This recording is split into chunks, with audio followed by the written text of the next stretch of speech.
Ladies and gentlemen, please welcome the next President of the United States, President Donald J. Trump.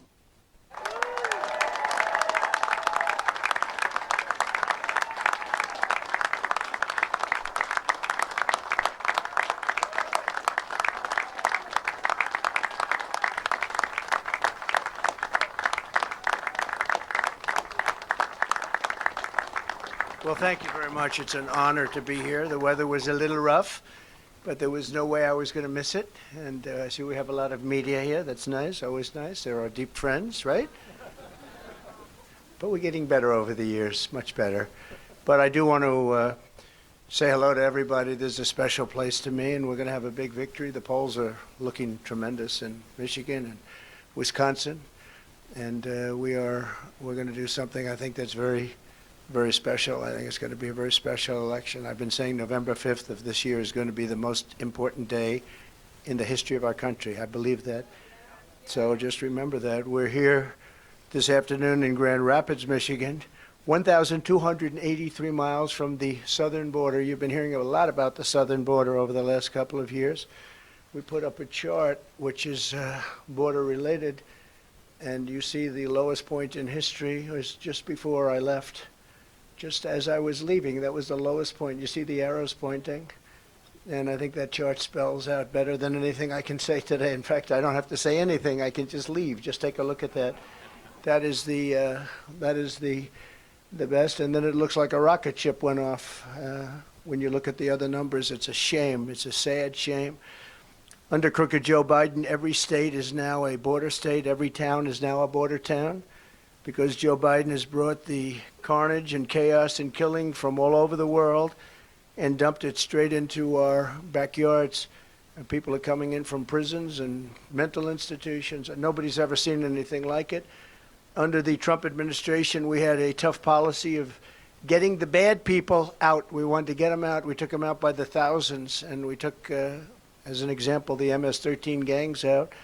The countries didn't want to let them back in, and I said, well, then we're not giving you any money. We give them so much money, in this case $793 million. I said, that's okay, we're not going to give you any money. And they said, well, we'd be glad to have MS-13 coming back into our country. Be an honor.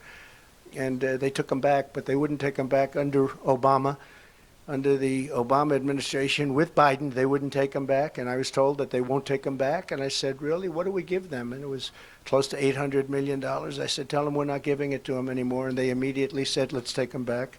That negotiation, sheriffs lasted about 3 minutes, and we succeeded. That was an easy one. Now under Biden, the bad ones are coming in at a level that nobody ever thought was even possible. Nobody thought this was possible. In Venezuela, the crime is down 67% from what it was a year and a half ago, because they're taking all of their gangs and all of their criminals and they're depositing them into the United States of America. Venezuela, think of it, their crime. Wouldn't we love to have a statistic where crime is down 67%? Ours is only going in one direction, and it's going to be very bad now because we have a new form of crime. It's called migrant crime. They're having fistfights with our police officers right in the middle of streets. They're sending prisoners, murderers, drug dealers, mental patients, and terrorists, the worst they have in every country, all over the world. This isn't just in South America. They're coming from the Congo, from Yemen, from Somalia, from Syria. They come from all over the world, China.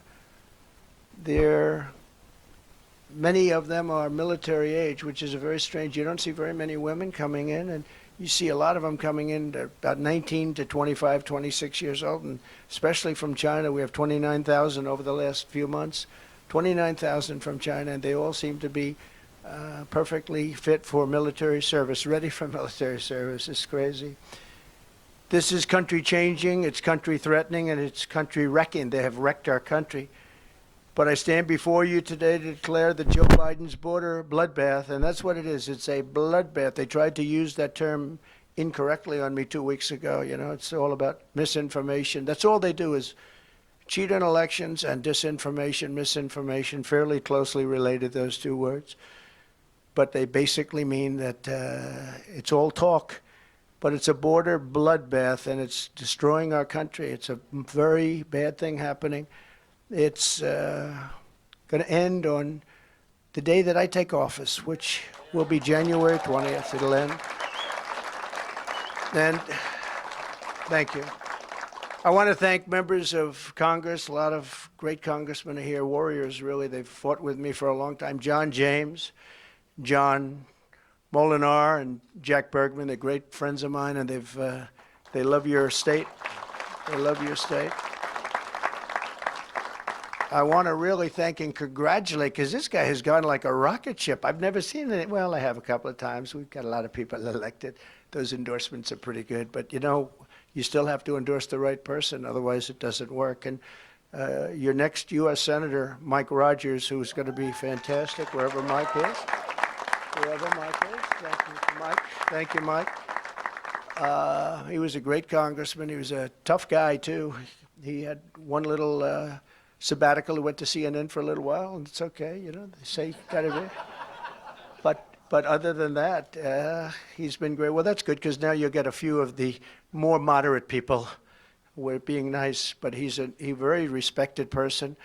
He's the one we wanted. He's the one that decided to do it, and he's going to be a fantastic, I think he's going to be a fantastic U.S. Senator, always respected at the highest level. And he was always fair to us, too. When he did his television thing, he was always fair, strong, fair. I also want to thank Michigan Senate Republican leader Eric Nesbitt. Where is Eric? I think you're around here someplace, Eric. Good. Great job you're doing, Eric. Michigan House Republican leader Matt Hall. Matt. Good. They stand right in the middle, those guys. Former Detroit Police Chief James Craig. Good guy, too. Good guy. Good guy, knows his way around, and has done a great job. Thank you very much. We have great support. I think he just supported Mike, actually, didn't he? Did I hear that? That's a big endorsement. That's a great endorsement. Thank you, James. Second best. Well, thank you. Actually, Mike went up 61 points. Can you imagine that? He went up 61 points, and that's really that's quite a raise. He went up in one night, and he's. I think that primary is over. I think he's focused now on the Democrat, and the Democrat's a radical left lunatic, and doesn't represent what Michigan stands for. I can tell you, doesn't represent the auto workers. Wants to do the all-electric cars all over the place that are all going to be made in China, and very bad. So I think that Mike Rogers is going to have tremendous success against her. Former Michigan Attorney General Bill Schuette, and thank you, Bill, very much. Thank you. And many other distinguished guests. We got a lot of people here, some ex-congressmen, some congressmen. I'm not going to go into it because we want to get down to business. We want to just get our country going again. We want to get the border closed, or we want to have people come into our country, but come in legally, right? Legally. Moments ago, I met with an incredible group of local law enforcement leaders to discuss how Michigan communities are being ravaged by a new form of crime, and that's the migrant crime that we name it. It should be called Biden migrant crime, but that's too long. But you'll always remember it was Biden that gave it to us. 11 days ago, right here in Kent County, a 25-year-old Michigan woman named Ruby Garcia, who's become a very well-known name, beautiful young woman, was savagely murdered by an illegal alien criminal. Under the Trump administration, this monster had been deported, thrown out of the country, wasn't going to be able to come back, because you just have to look at the charts. It was very, very hard to get in. But he came back, and we threw him out of the country, and crooked Joe Biden took him back and let him back in and let him stay in, and he viciously killed Ruby.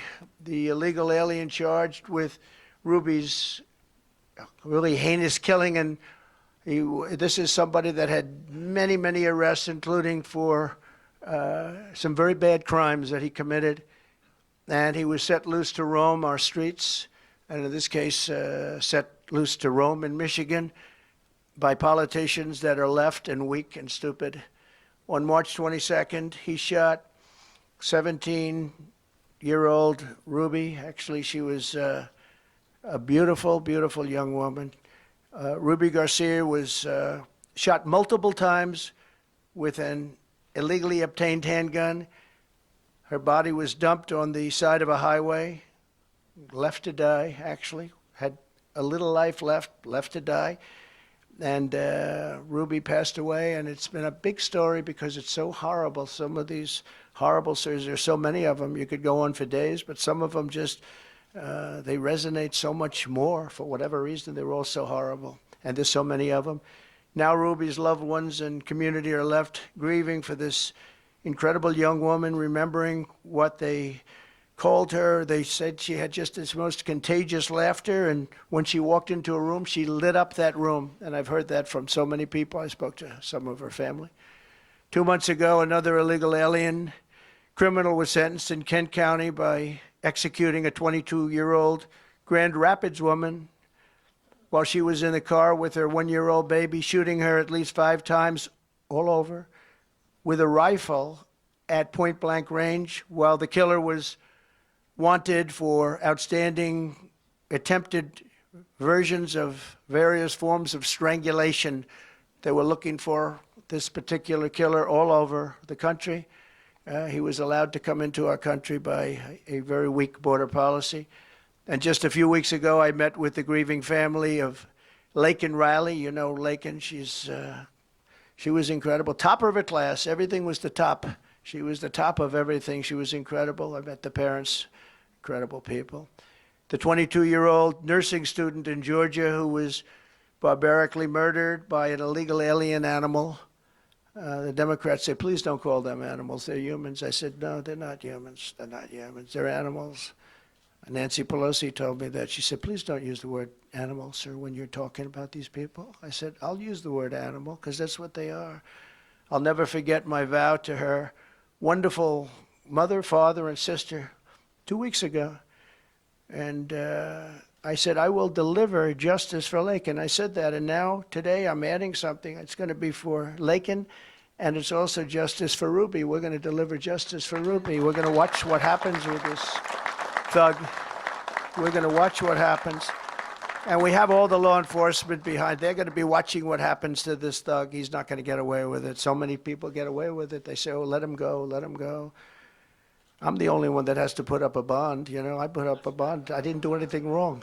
I had to put up a bond this morning for $175 million. I did nothing wrong. They can shoot somebody, kill somebody, and walk out of jail an hour later. How about that? Do you think that's a fair policy? That's called radical left. But not one more innocent life should be lost to Biden migrant crime. The first step to restoring safety in America is to fire crooked Joe Biden, get him out November 5th, and we're going to get him out. We're going to have more people voting, I think, than anybody can even imagine. And if that happens, if we swamp them, you know, swamps too. First, you want to drain the swamp, but you want to, for purposes of voting, you want to swamp them. And we're going to swamp them, and they won't be able to cheat because they're very good at that. 3 years ago, we had the most secure border in U.S. history, and you see that up there. We ended catch and release. We built 571 miles of border wall very successfully. We're all ready to add another 200. That's far more than I said I was going to build, but it worked so well. We got Mexico to send 28,000 soldiers. For those people to say Mexico, oh, they didn't give the wall. Well, they didn't give the wall. They gave more. They gave us 28,000 soldiers for years. That's why my numbers were so good. 28,000 soldiers. I said, you have to give them. They said, we wouldn't do that. Why would we do that? By the way, did you see Mexico's now asking for $20 billion a year to even sit down and talk to these people? They wouldn't ask me for that. $20 billion a year. Have you seen that? I don't know, Mike Rogers. I think we're going to have to stop that. But $20 billion a year they want just to sit down and talk. Think of it. How crazy is it all? Where have we come? But they said, no, we won't give you soldiers. Why would we do that? Oh, he said, yes, you will. Oh, you're going to give me the soldiers. No, we will not do that. Of course, you know, that's what you'd say. That's what I'd say. You will do it 100%. I will do anything you ask, including I will make a really major bet. You will do it. The 28,000. Nope, we won't do it. I said, here's the story. If you don't have this approved, it was Friday evening, immediately I'm going to sign a bill where we're going to tariff your cars and all of the other things you send in to hurt Michigan and to hurt other, but regardless of that, because the new threat is China is now building factories. Not with me, they weren't. In Mexico, they're going to build cars in Mexico and sell them, and they think they're going to sell them over our border with no tax, okay? Not going to happen with me. With Biden, it's going to happen. And Michigan and the United Auto Workers will be totally out of business. They're the biggest car plants anywhere in the world. And they're building them in Mexico. A friend of mine builds plants. That's all he can do. He can't walk across the street, but he's the greatest builder of car plants. But you ask this guy, who won the game last night? I don't know. I couldn't care less. All he can do is build plants. He's unbelievable. I said, I want to take a look at some of the plants. He said, okay, are you ready to go to Mexico? So that was bad enough. Then he said, because China is building the largest plants anywhere in Mexico, right along the border, and they're going to make cars. They're not doing it with me. With me, they're going to be tariffed to a level that those cars will not happen. They can't do this to us. They've already done, and whoever heads the auto workers, United Auto Workers, should be ashamed of himself, approving the electric vehicles, all electric. It's the craziest thing. They don't go far. I was just telling the people in the back, I was going to use folks, but I don't like using the word because Biden uses it in every single speech. Hello, folks. You know, it's like a nervous habit with him. Hello, folks. Thank you, folks, hundreds of times. So I just sort of put that out. So, but I was telling the people behind me, it would have been a nice time to use that term too. But I said that, you know, when you look at all of the horrible decisions that have been made, but this decision with the electric vehicle, I mean, outside of allowing prisoners and mental institution people and terrorists into our country with no checks, no nothing, no checks, no nothing, by the millions and millions, the electric vehicle one is one of the dumbest I've ever heard too. Because I was in a beautiful place called Iowa, and we had the Iowa primary, which I won by the highest number in history, by the way, which we're very happy about that. By double the highest, actually. We had double the highest, the best margin, doubled. Anyway, so I love it. But it happened to be a little cold that night. It was 40 degrees below zero. And there were more electric cars. I said, what are all those cars doing all over the streets? They're electric cars, sir. They don't work in the cold. So they're going to have to do a little business first. And I want them people to buy an electric car if you want one. But I want them to be able to buy every other form of transportation, I want you to use gasoline a lot because we have more gasoline than any country anywhere in the world. So we're playing into China because they're going to make all the, that's what they have. They have that. We have gas. We have gasoline. We have oil and gas. We have gasoline. And I said, isn't it a shame? We play away from our strength and we play right into their strength by doing this. And the first day, I promise you, I will sign with the electric vehicle mandate is gone. If you want an electric car, you can buy it, but you're going to be able to buy every other form of push, every other form of car and engine and motor that you want, and you're going to have it, and the car companies are going to have to go back. You know, I don't know if you know it, the reason the car companies, the massive subsidy that this country is paying to try and get these cars sold. We have hundreds of thousands of cars electric. They can't sell them. People don't want them. And you got to go with the market. We've sold about 5% of our cars are electric, and that's fine. I think they're fine if you like to go short distances. If you want to take a trip, I don't think you want to do that. I don't recommend electric. Maybe someday they'll be able to do it, but right now they're not even close. So we're going to end that immediately. We're going to end it day one.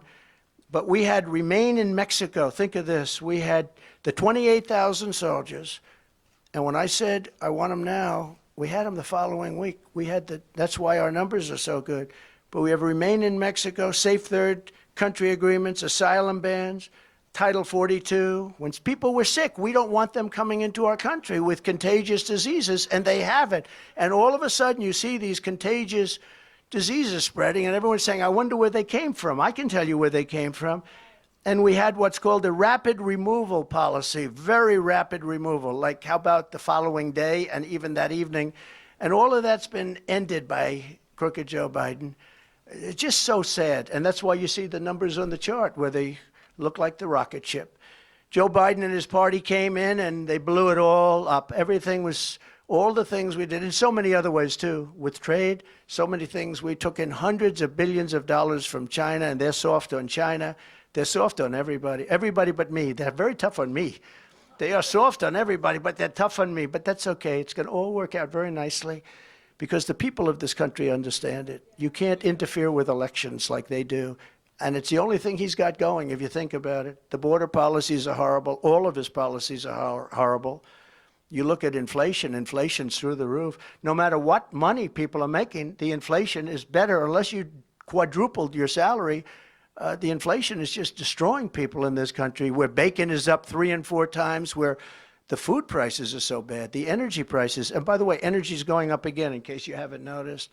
Fentanyl and opioid deaths in your state are up 32%, and deadly drugs pour across the border at levels that nobody's ever seen before, steering thousands and thousands of these vats of poison right into Michigan lives. And once peaceful, suburban Michigan is really now, you're under an invasion.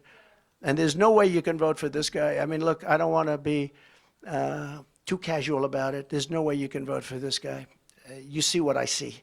And there's just no way. If he makes it to the starting gate, which I find it hard to believe, but if he does, there's just no way. We have to get law and order back. These are the best people in the world. They will know. The sheriff's behind me, and this is in all states. Somebody said, how will you get these criminals out? I say the sheriffs, the police officers, the police, law enforcement in their local communities, they know every bad kid, they know every bad person, they know their first name, their middle name, they know their phone numbers, they have their cell phones, they have everything about them. They know exactly what to do and how to do it. These guys know exactly what I'm talking about, but we have to let them do their job. And we're going to work out a federal immunity for police so they're allowed to do their job without losing their house and their pension and everything else when the liberal governors and mayors don't back them. In Troy, Michigan, a band of illegal alien thieves recently went on a rampage at a local mall, breaking into the diamond store, smashing the display cases with hammers, attacking the employees, and making off with armloads of jewelry. You read about that, a lot of jewelry. Oakland County organized squads of illegal alien gang members are helping, and they're hiding all over and breaking into rural communities. They're hiding in bushes, actually. They say they hide in bushes and then they break into a house when the people leave, and sometimes when the people are there, which is probably worse. But into the rural communities, suburban communities. And, you know, the suburban housewives actually like Donald Trump. You know why? Because I'm the one that's going to keep them safe. They like to say, well, the suburban housewives, I don't know. I think I do great with the suburban housewives because they want to remain safe. But they loot the jewelry, they take their purses, electronics, watches, all of their cash, and the people come back and they say, what happened? If you don't want illegal alien criminals crawling through your windows and ransacking your drawers, then you must vote for the fact that we have to throw crooked Joe Biden out as fast as possible, the damage he can do, and we're talking about a certain type of damage. An even bigger damage could be World War III, because this guy has no clue. He can't put two sentences together. And he's dealing with Putin, and he's dealing with President Xi, and he's dealing with Kim Jong-un, all people I know very well. We were under no threat from anybody until this guy got in office. Now they're talking nuclear all the time. We didn't talk nuclear. I rebuilt our nuclear power to a level that nobody has, but you don't mention it and you don't talk about it. But now Putin's talking about it, and now Kim Jong-un again is talking about it. You had 4 safe years. You were safe because they respected your president and they respected the United States of America. And now you're not safe, I will tell you. We could end up in World War III with this lunatic. In various counties recently, 3 illegal alien migrants were arrested for soliciting sex from children, yet the radical left-wing governor, Gretchen Whitmer, a real beauty she is. I had to deal with her in COVID. She was the only one that was able to go sailing was her husband, right? Her husband went sailing and everybody else is locked in their house. How did that work out? Not too good. But she's now pushing Michigan families to accept $500 a month to take illegal aliens into your homes. They don't say this for our veterans that are on the street. They don't say this for other people, but they say it for migrants coming in because they want them to vote, probably. In other words, Biden and Whitmer are stealing your money to give free housing to illegals and then asking you to quarter these people, put them in your homes and feed them and do everything else. And it's just, the whole thing is so crazy. And she's a terrible governor, by the way. Your streets are bad. Everything's bad. She used to come to the White House. She was so nice, and then she'd go say, "I don't like that man." I say, "Wait a minute, I was very nice, wasn't I?" But when I'm president, instead of asking you to cram illegal aliens into your homes, I'll tell you that the illegal alien trespassers, they must go back to their homes. They have to go back because no country can withstand this invasion. There isn't a country in the world that can. I don't care how much money, and we owe $34 trillion. There's no country in the world that will withstand the cost of this, and maybe more important than actual dollar cost, the cost that it's doing. It's wrecking our civilization. It's destroying our country. On day one, I will seal the border and we'll begin the largest domestic deportation operation in the history of our country. And if other countries say they won't take them back, we're not going to take them back. I will say that, yeah, here they come. You're just going to hold on to your britches, because here they come. They're coming back. Congratulations. And if you don't think these countries send them, and they send the people, by the way, that they want out, they're not sending their finest. They're sending people that they want. That's why they come out of jails and prisons. That's why they come out of the mental institutions and insane asylums. Human trafficking now is at mostly women, is at the highest level. We had it went to the lowest level in 37 years. I had it down to the lowest level in 37 years, and now it's at the highest level ever. And this is human trafficking, mostly in women. We will stop the plunder, rape, slaughter, and destruction of our American suburbs, cities, and towns. We will end deadly sanctuary cities immediately. I will shift massive portions of federal law enforcement to immigration enforcement, and we will impose a naval blockade on the cartels, and we will hit the cartels very hard, but we're going to impose a naval blockade because when the land gets clogged, you know, these are rather smart people. They go this way with the boats. They have some pretty good boats, too. I tell you, they have a lot of money. They have unlimited money. The money they've made more money than the corporations that you read about on the covers of the magazines. Don't make the kind of money these cartels are making. Now I'd like to invite some of the heroes, really, law enforcement professionals here to speak, say, for just a few minutes. The Biden border bloodbath, they want to talk about it, and we will talk about it. Our country is in trouble. We're a nation in decline. We're not going to let it happen. We've got to stop it. We've got to win on November 5th, and it's all going to stop, and it's going to stop very quickly. Thank you very much. If I could, I'll ask Police Officers Association of Michigan President James Tiganelli to come up. He's a fantastic man, respected all over the country. Thank you. James, please.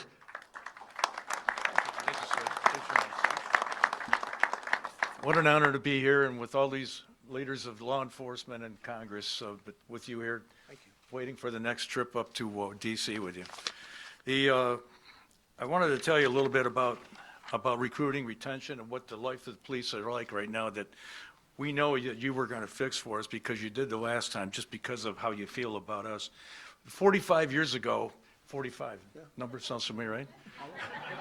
45 years ago, when I hired on at the job, 2,000 people would apply for 200 positions.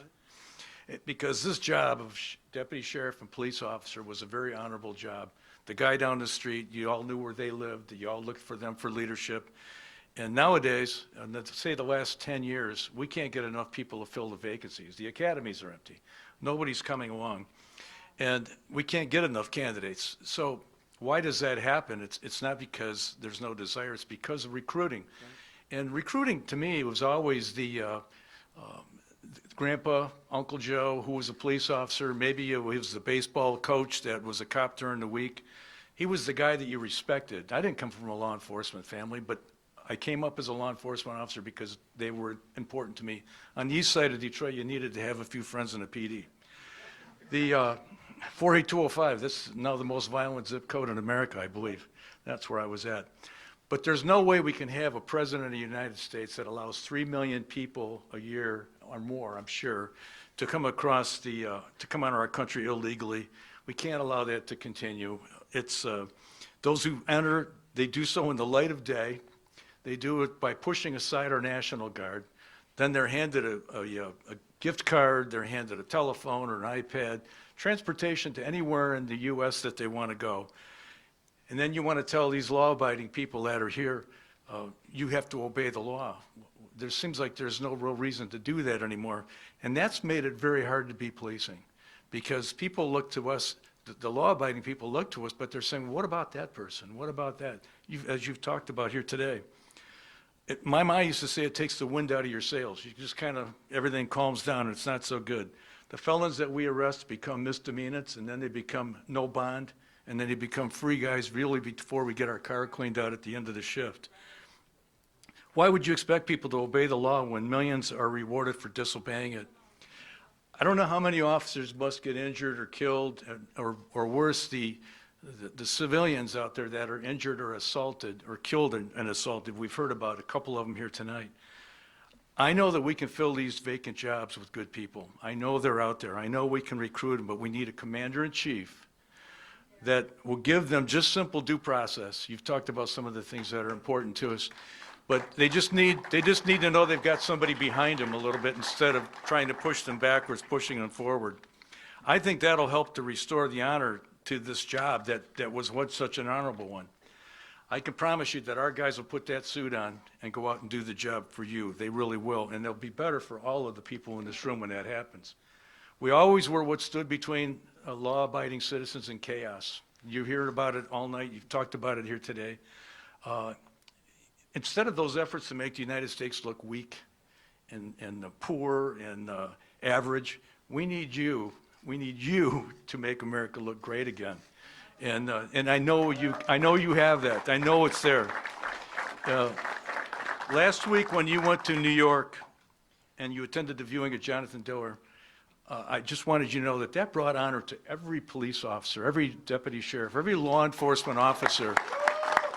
Wherever we were in this country, when we saw what you did, it was like, that's cool, that's us, that's a boost for all of us. It was so good. I hope that you'll consider with the Congress and the Senate here that we have that you'll support legislation to make a death penalty for killing a police officer while on duty. And I'll leave you with this. We supported you, we endorsed you in 2016. We were the first guys in Michigan. And you sent me a little video, and we still have it. We were proud to do it. We were there in 2020, and I'll tell you, we're here in 2024. And today, on behalf of 12,000 law enforcement people that the Police Officers Association of Michigan represent, we want you to accept our endorsement for President of the United States. Very important. You got it. Thank you for the time. Thank you very much. Wow. Thank you very much. That's very nice. That's a great honor, and thank you very much. And we will make you proud. We will make you proud. I do want to thank the family because I met with Stephanie. That's Jonathan's beautiful wife, Jonathan Diller, and I met with the whole family. These are incredible people. What happened to Jonathan should never have happened, and they were just devastated. But the spirit and the love and the numbers of police that were there, and firemen, firewomen, the number of people that were there was incredible. It just was incredible, but that's an incredible family, so we send our love. I said to Stephanie, he will not have died in vain. So, but I thank you very much for the endorsement. Thank you. So, if I might, we're going to do this very quickly. Sheriff Daniel Abbott, as you know, Van Buren County, highly respected, and he's going to say a few words. Thank you, Daniel. So I'll make this pretty brief. I was asked to hit on how the open borders are affecting us here in southwestern Michigan. Our county is actually on the southwestern part of Michigan, only Berrien's below us. I ran some numbers yesterday in our jail facility. 40% of our inmates in our jail in Van Buren County have out-of-county residency. Out of the 40% that do not live in our county that we're feeding every day, 10% of those have addresses from Mexico or Guatemala. Put that in perspective. We are a rural community. 10% of the folks in our jail are from Mexico or Guatemala. They're not in our jail by coincidence. We didn't just see them walking down the road and saying, you know what, I don't think you belong here. They're in our jail because they committed crimes. If you look at the heinous crimes that they committed, the one that really jumped out at us is all the violent sex crimes. And it's not just against adults. It's against our children as well in our community, and that's appalling. To go even further on that, with the open borders the way they are, when President Trump was in office, our narcotic unit was buying a ball of meth, which is 3.5 ounces of meth, for $300 to $350 for a ball. As of this past week, a ball is $85 because the market's flooded by the tons coming across the open borders and semis. And when I say tons, I mean tons. It used to be a thing of the past, or it is a thing of the past, folks doing, making the meth in their own residences. They don't do it anymore because the cartel's bringing it in by the tons. They're not having to make it inside their residences, hence the cheap amount that's going out and the amount that's on the street. It's disturbing. I've got a few bullet points I want to really drive home to you folks. Career law enforcement officers have faced incredible challenges these past 4 years for several reasons. The drastic rise in fentanyl as well coming over the border has touched just about every family in southwestern Michigan. You guys all see it on the news on a regular basis, all the ODs and domestic situations that we handle in law enforcement. We handle roughly 2 overdose deaths a week in our county. Keep in mind, our county is only 76,000 population. So at least twice a week, we're handling those. And those are numbers I ran yesterday. I just didn't make those numbers up. That's disturbing. It's getting in our schools. It's getting in our children's hands. It's very disturbing. It's killing our kids. It's poisoning our communities. It's making the jobs of law enforcement professionals much more difficult. The open southern border is the heart of lawlessness and crime you're witnessing. Make no bones about it.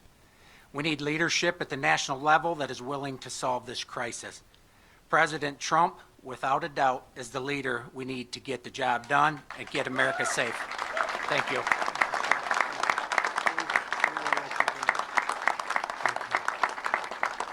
Thank you very much. Allegan County Sheriff Frank Baker to say a few words, please. Frank? Thank you, Frank. Thank you, Mr. President. It's truly an honor to be here today and talk about something that's very near and dear to my heart, as well as my fellow sheriffs, and that's safety within our communities. And one of the biggest things that we're facing now, and Sheriff Abbott mentioned it, is the crime, the level of crime we're seeing, but the amount of narcotics, the illegal narcotics, whether it's methamphetamine or fentanyl, it's devastating our communities. And something needs to be done about that. And the only way we can do anything is to secure the border. A lot of times people ask me, the border's a long way from Allegan County, and yes it is, but there's not a day goes by that's not impacting what happens in our county because of the amount of drugs that we're seeing. We used to be known as the meth capital of the world, jokingly people would say, because of the number of methamphetamine labs that we'd made arrests for. We don't make arrests for methamphetamine labs anymore. I mean, it's a thing of the past, because the illegal drugs that we're seeing now, the crystal methamphetamine, is so cheap, as Sheriff Abbott had mentioned, it's cheaper to buy it than it is to make it. So we have a crisis on our hands, and we need help. And part of that help is going to be securing our borders. So I appreciate you taking the time to meet with us today to talk about this important topic to us, because there are a lot of tragedies that are happening, and you mentioned it with Ruby Garcia. In fact, a couple of our deputies made the arrest of the suspect in that case last month. So it's happening in our neighborhoods, even though the border is a long ways away, and we need help. And so I appreciate what you're doing to help us and meeting with us today to talk about this concern. Thank you. Thank you, Sheriff. Great people behind me. Is Tom Homan here, by any chance? Tom? Tom Homan? Where's Tom Homan? Because I wanted to pay tribute to him. He is some man.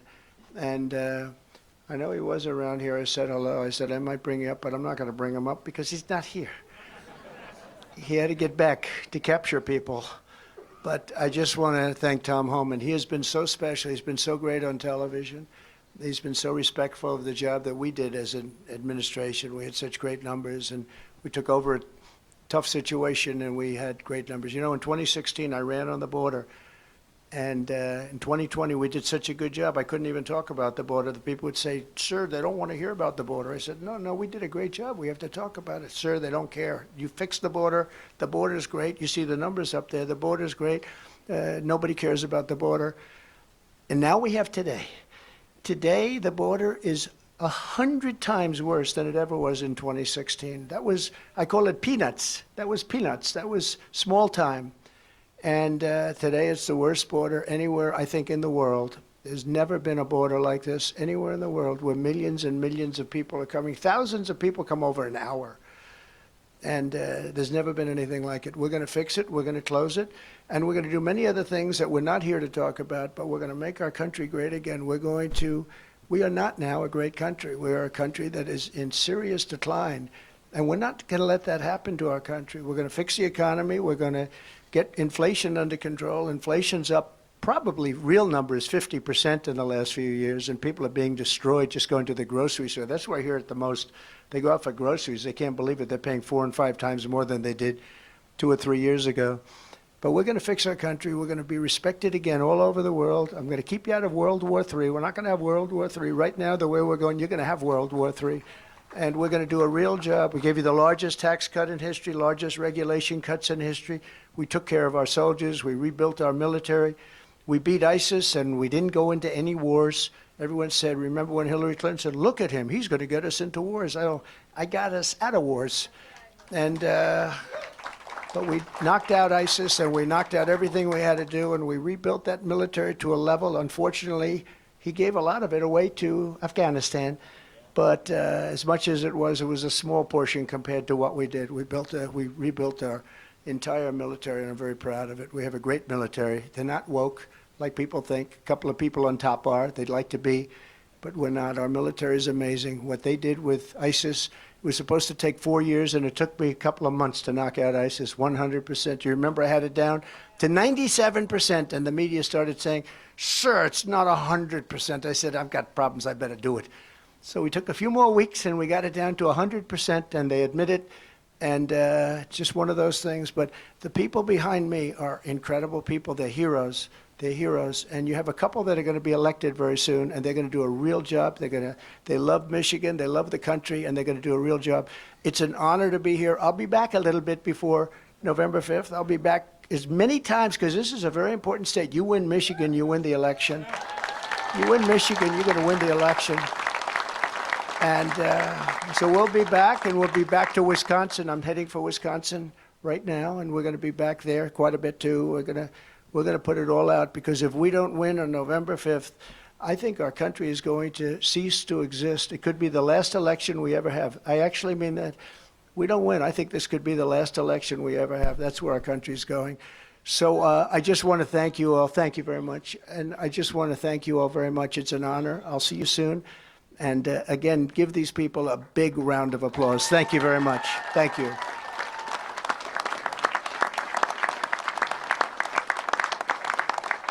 Thank you, fellas. I'll get started.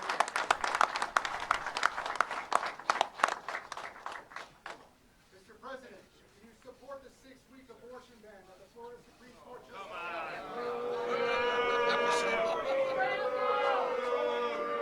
We'll be making a statement next week on abortion. We're going to make a statement next week on abortion. USA! USA! USA! USA! USA!